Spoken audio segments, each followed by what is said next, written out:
bring you greetings from Claremont School of Theology here in Southern California. I want to thank your pastor, the Reverend Alan Jones, for his invitation to share some thoughts with you. Alan and Linda Pickens Jones are both distinguished alumni of Claremont School of Theology. I continue to cherish their friendship and support. Reverend Jones has asked me to share some thoughts about how my understanding of the Bible has shifted as a result of the experiences of 2020, and about how 2020 pushed me to see or experience Scripture in some new ways or not. And what will the church need to understand and say about the Bible for a new generation of participants in church as a result of the 2020 experience? I'm a biblical scholar and have taught the Bible, particularly the Hebrew Bible, Old Testament, for the better part of my life. I told Reverend Jones that I will be glad to share my thoughts, but in 3 to 4 minutes. Let me try. First, we are all aware that 2020 had turned out to be a year that most of us would want to get over with as quickly as we can.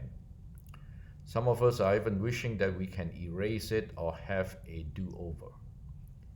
This is a year that has presented us with the worst coronavirus, our communities imploding because of racial injustice and the violence against Black lives, economic collapse, and now the raging wildfires. This is not new. The only thing that perhaps is new is that all these are happening at the same time. The Bible tells stories of plagues, of injustices, of economic disasters, of fires. What I have reflected on is not that my thinking of the Bible in the midst of all these issues have suddenly changed.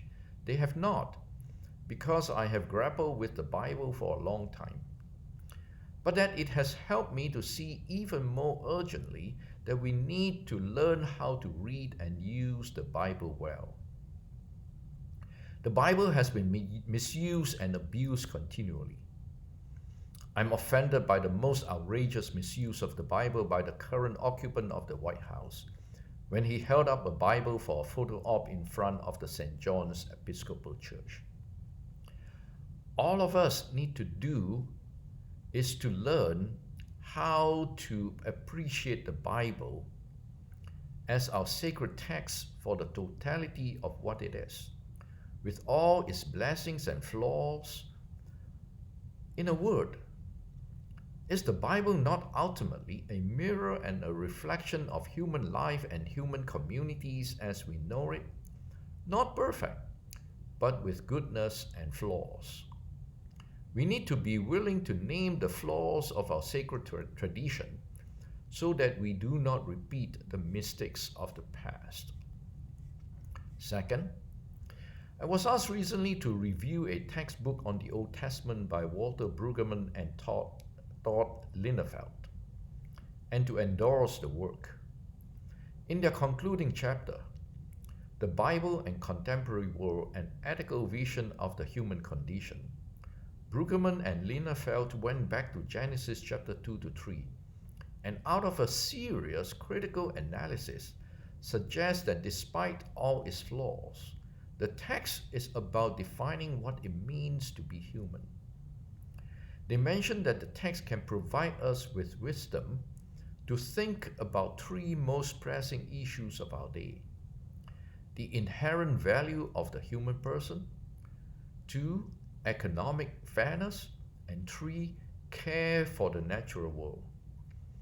All these 3 issues are pertinent to helping us think about Black Lives Matter, racial justice, climate change, dealing with the pandemic, confronting economic justice, and so on.